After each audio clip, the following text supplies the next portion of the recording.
の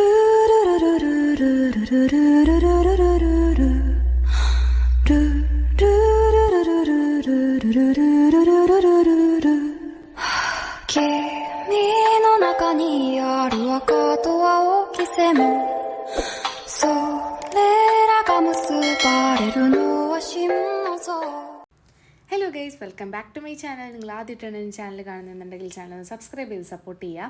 അപ്പോൾ നമ്മൾ ഇന്ന് ചെയ്യാൻ പോകുന്നത് ഒരു മിനി ഓർഗനൈസറാണ്. ഫസ്റ്റ് ഓഫ് ഓൾ നിങ്ങളുടെ അടുത്തൊരു സോറി പറയുകയാണ്. ഞാൻ ഫസ്റ്റ് കാണിച്ച മെഷർമെൻ്റ് ഒന്നും നിങ്ങൾ മൈൻഡ് ആക്കണ്ട, ചെറിയൊരു മിസ്റ്റേക്ക് വന്നിട്ടുണ്ടായിരുന്നു. പിന്നെ ഞാനിപ്പോൾ ഇത് കവറപ്പ് ചെയ്യാൻ വേണ്ടി യൂസ് ചെയ്യുന്ന പേപ്പർ എന്ന് പറയുന്നത് നമ്മുടെ നോർമൽ A4 ഷീറ്റില്ലേ, നോർമൽ A4 ഷീറ്റിനകത്ത് പാറ്റേൺ കൊടുത്തിട്ട്, അതായത് നമ്മുടെ സ്റ്റാമ്പ് ചെയ്തിട്ടാണ് ഞാൻ ഈ പാറ്റേൺ പേപ്പറായിട്ട് ക്രിയേറ്റ് ചെയ്തേക്കുന്നത്.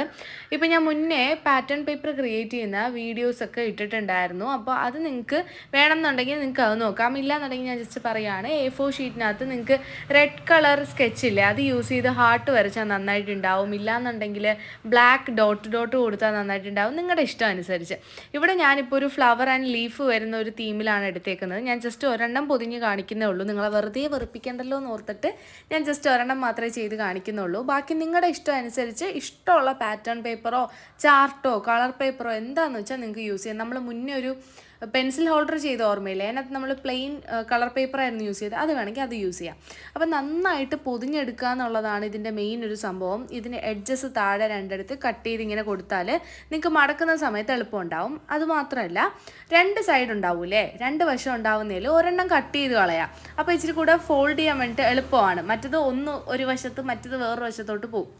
ഇതാവുമ്പോൾ അങ്ങനെ ഒരു പ്രശ്നം വരുന്നില്ല. രണ്ട് എഡ്ജസ് കട്ട് ചെയ്യുക, ആദ്യം രണ്ട് സൈഡിലായിട്ട് ഈ കാണിക്കുന്ന പോലെ കട്ട് ചെയ്തതിന് ശേഷം അതിൽ ഒരു ഭാഗം മാത്രം ഇതുപോലെ കട്ട് ചെയ്ത് കളയുക. അതിനുശേഷം നിങ്ങൾ എന്ത് ചെയ്യുക, ഫോൾഡ് ചെയ്തിട്ട് സ്റ്റിക്ക് ചെയ്യുകയാണെന്നുണ്ടെങ്കിൽ അത് കുറച്ചുകൂടെ ഭംഗിയുണ്ടാവും, എളുപ്പമാണ് നിങ്ങൾക്ക് ചെയ്യാൻ വേണ്ടിയിട്ട്.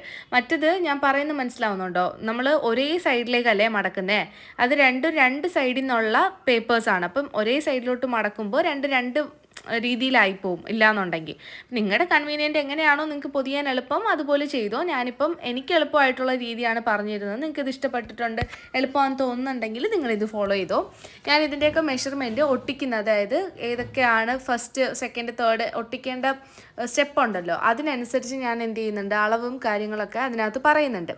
അപ്പം നിങ്ങൾ എന്ത് ചെയ്യുക, ജസ്റ്റ് അത് ഫോളോ ചെയ്യുക. അപ്പോൾ ഞാൻ ജസ്റ്റ് ഈ എല്ലാം പൊതിഞ്ഞതിന് ശേഷം നിങ്ങൾക്ക് കാണിച്ചു തന്നാണ്. ഇതാണ് ഫസ്റ്റ് സ്റ്റെപ്പ് എന്ന് പറയുന്നത്. നമുക്ക് ഫസ്റ്റ് ഇതാണ് ബേസ് ആയിട്ട് വെക്കേണ്ടത്. നമ്മൾ ഫുൾ സംഭവം ഹോൾഡ് ചെയ്യുന്ന സാധനം ഇതാണ്.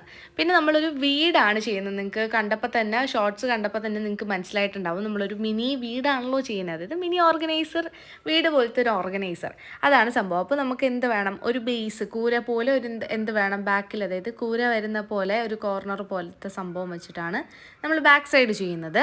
ആൻഡ് രണ്ട് സൈഡും കവറപ്പ് ചെയ്യാൻ വേണ്ടിയിട്ട് രണ്ട് സൈഡിലായിട്ട് ഓരോന്ന് വെക്കുന്നുണ്ട്. അതിൻ്റെയൊക്കെ മെഷർമെൻറ്റ് ഡീറ്റെയിൽ ആയിട്ട് പറയുന്നുണ്ട്.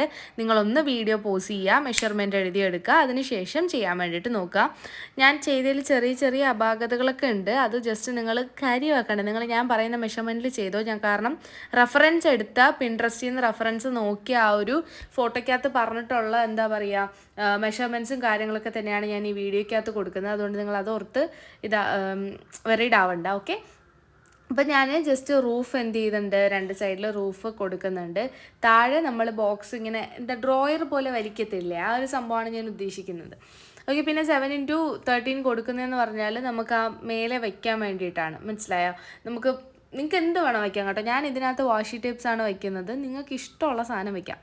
ഇപ്പം ഞാൻ ചെയ്യുന്ന സംഭവം എന്ന് പറഞ്ഞാൽ പാർട്ടീഷൻ വേണമല്ലോ. ഈ ഡ്രോയർ ആണെങ്കിൽ പോലും നീങ്ങിപ്പോവും, നമ്മൾ ഫിക്സ് ചെയ്ത് വയ്ക്കുമല്ലോ, വലിക്കണ്ടേ നമുക്ക് പുറത്തേക്ക്. അപ്പോൾ അത് സെപ്പറേറ്റ് ചെയ്ത് നിൽക്കാൻ വേണ്ടിയിട്ട് നമ്മൾ മിഡിലായിട്ട് അതിൻ്റെ താഴെയായിട്ട് ഒരു പാർട്ടീഷൻ കൊടുക്കുന്നുണ്ട്. നിങ്ങൾക്ക് വേണമെങ്കിൽ അത് ഒട്ടിച്ചിട്ട് മേലത്തെ ഭാഗം ചെയ്യാം. ഞാനിപ്പോൾ മേലത്തെ ഭാഗം ചെയ്തിട്ടാണ് താഴെ ഒട്ടിച്ചത്. നിങ്ങൾക്ക് കൺവീനിയൻ്റ് ആയിട്ടുള്ള രീതിയിൽ നിങ്ങൾ ചെയ്യുക. അപ്പം താഴെ ചെയ്തിട്ടാണ് മുകളിൽ വയ്ക്കേണ്ടത്, നിങ്ങളുടെ ഓക്കെ, നിങ്ങളുടെ ഇഷ്ടം. എന്നിട്ട് ഡ്രോയർ ഒന്ന് ജസ്റ്റ് വലിച്ചു നോക്കണം കേട്ടോ. അതായത് പുറത്തേക്ക് വരാൻ എന്തെങ്കിലും ബുദ്ധിമുട്ടുണ്ടെങ്കിൽ മുകളിലത്തെ നിങ്ങൾ അറേഞ്ച് ചെയ്യുന്ന പ്ലേസ് കുറച്ചൊന്ന് അപ്പ് ചെയ്ത് കൊടുക്കുക. പിന്നെ ഞാൻ ഇതിനകത്ത് ഫുൾ നമ്മൾ വാഷി ടേപ്പില്ലാത്തൊരു കളിയില്ലല്ലോ, അതുകൊണ്ട് ഞാൻ ജസ്റ്റ് കോർണർ മൊത്തം അത് വാഷി ടേപ്പ് വെച്ച് സ്റ്റിക്ക് ചെയ്തിട്ടുണ്ട്. നമ്മുടെ മിനി വീട് ഓർഗനൈസർ ഇവിടെ റെഡി ആയിട്ടുണ്ട് ഗൈസ്. നിങ്ങൾക്ക് ഇഷ്ടപ്പെട്ടോ ഇല്ലേന്നൊക്കെ ഉള്ളത് കമൻറ്റ് ചെയ്യാം. എന്തായാലും ട്രൈ ചെയ്യാൻ മറക്കണ്ട. ഒരു പിൻട്രസ്റ്റി വൈബൊക്കെ ഇഷ്ടപ്പെടുന്ന ആളുകൾക്ക് എന്തായാലും ഇഷ്ടപ്പെടുന്ന ഒരു ഐറ്റമാണ്. ഇഷ്ടപ്പെട്ടോ ഇല്ല എന്നുള്ളത് കമൻറ്റ് ചെയ്യണം, ഫ്രണ്ട്സിനൊക്കെ ഷെയർ ചെയ്ത് കൊടുക്കണം, അവരോടൊക്കെ ട്രൈ ചെയ്യാൻ പറയൂ. നിങ്ങളും ട്രൈ ചെയ്യണം കേട്ടോ. Okay bye.